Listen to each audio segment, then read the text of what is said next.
Welcome. Let's talk about predicting the Tampa Bay Lightning offseason. Now, I'm shooting this video series in reverse alphabetical order of all 31 NHL teams. The last team I shot was the Colorado Avalanche, which just doesn't make any sense with what I just said. Well, that was a one-off. I just jumped ahead for that one team. But the one I did before that was the Toronto Maple Leafs, and I'm continuing on in the order here. The next one will be the San Jose Sharks. Now, the Tampa Bay Lightning have just over $5.3 million in cap space. That's like a quarter in NHL money right now. And the cap, as we all know, is going to be $81.5 million, maybe for 2 or 3 seasons more. So let's talk about some of their RFAs and UFAs. They've got 3 big guys they have to sign. Where are they going to get that money? Let's start with the goaltending. McElhinney signed for one more year at $1.3 million, 37 years old. I don't think he's going anywhere. And then, of course, Vasilevsky at 26 years old. He's signed for the rest of his life. The defense. They have 4 right-shot defenders who are 30-plus years old who are all UFAs. But I don't think they'll have a problem re-signing any of them if they want them to stay. And I don't see why not, with the exception of Cal Foote possibly entering the equation, which we'll get back to in just a little bit. Now, there's Jan Ruta, there's Zach Bogosian, and there's Luke Shen, who I can see all signing for, minimum. And then there's Kevin Shattenkirk, who might be the most expensive guy. He was being paid just under $2 million for that one season. I could see him signing something similar. He's already really made his money in New York and St. Louis, which is why he signed with the Lightning in the first place, possibly just to raise his stock, but also because he wants to, win a cup, right? And then there's the 2 RFAs that they have. There's Eric Cernak, a good defensive D. They're only kind of long-term right-shot defenseman currently on the team. He's 23 years old. He doesn't put up big numbers, but he's really good in his own zone, especially. Maybe he'll sign anywhere between 3 and 4.5, depending on the term and such. Then there's Mikhail Sergachev, the big fish here at left shot defense. He's 22 years old, no arbitration rights as well. He's going to cost a little bit more, isn't he? And I could see them wanting to sign him for 7, maybe even 8 years, long-term contract. I guess around $6 million-ish dollars. Then there's Cal Foote, who could be ready. Now he's a right shot defender, so that's important. And he'll be coming in on under a entry level contract. Now he's 21, 6'4", 221 pounds. That's a WrestleMania weight. And he seems like he could be ready. Now the Hockey News says here, they've been taking the patient approach with him. Obviously, a lot of Tampa Bay fans are just salivating at the idea that he could play alongside Victor Hedman. He's shown steady progression in 2 years at the AHL level, and he's getting better, playing a lot of minutes. His skating could be a little bit better, but he's been, adding strength and experience. In any case, he could definitely fit into the picture next season.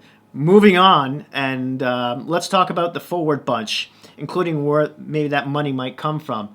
So they have 1 UFA here, and that's Patrick Maroon, the winger, 32 years old. I could totally see him re-signing again for a similar contract if he wants to win a cup.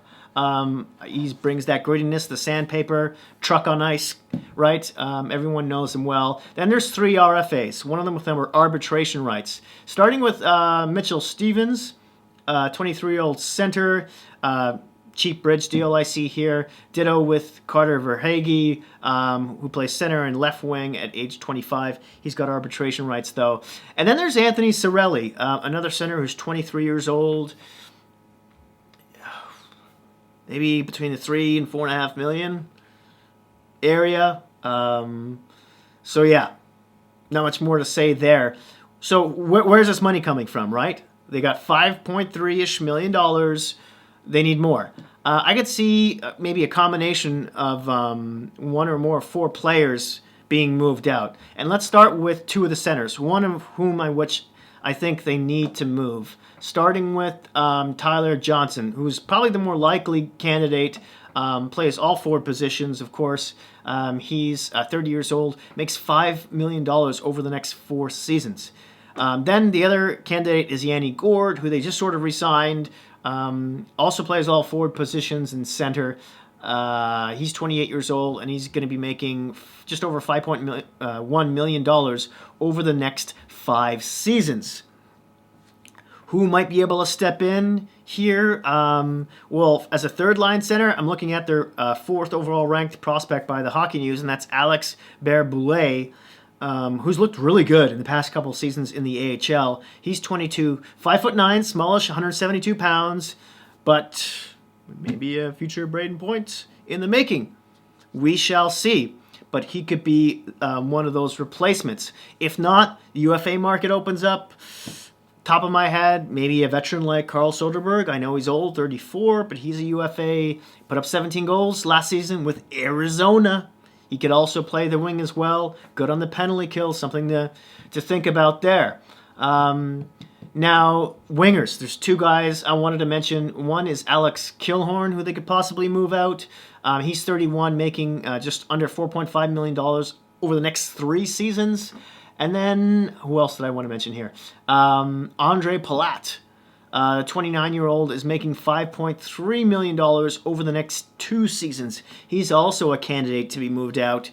And when it comes to prospect wingers who might be able to step in, I'm not as confident as with these players as I am with Berboulet, but there's Alexander Volkov, 22-year-old, 6'1", 192 pounds. There's Boris Kachuk, if I'm saying that properly, left winger, 21 years old, 6'2", 204 pounds. And of course, Taylor Radish, right winger, 22 years old, 6'3", 216 pounds. They all come in under entry-level contracts. We'll see what happens in training camp. When it comes to the UFA market, on the cheap, maybe a player like Josh Levo, who had some injury issues last year, but he's got a pretty decent shot. He's a good player and a good depth guy who could probably pot anywhere from 15 to 20 goals in a season. Oops, alarm's going off. Press and pause. Sorry about that. Building alarm happens once a month on the Thursday. This just happens to be the window. Where was I? Yes. Other wingers they might be looking at, although a bit more expensive. Dadonov from Florida. Smith from Nashville, although I think he'll be resigned. Maybe even Galchenyuk. Maybe he wants to prove himself, for the season afterwards so he can make some more money because he's kind of fallen off the radar. With a lot of teams. Maybe he can rejuvenate his career there. So in any case, I'm just pitching a few names out there. I would love to hear from you, especially you Tampa Bay Lightning fans, who you think might make this team next year in terms of prospects, who they would resign, what kind of price, who could they be shipping out to make some space, and all that fun stuff. Please don't forget to hit like, subscribe, and that notification bell, which will alert you when my next video comes out, which again will be about the San Jose Sharks. Thanks again. Please be kind to each other out there, and I'll see you soon.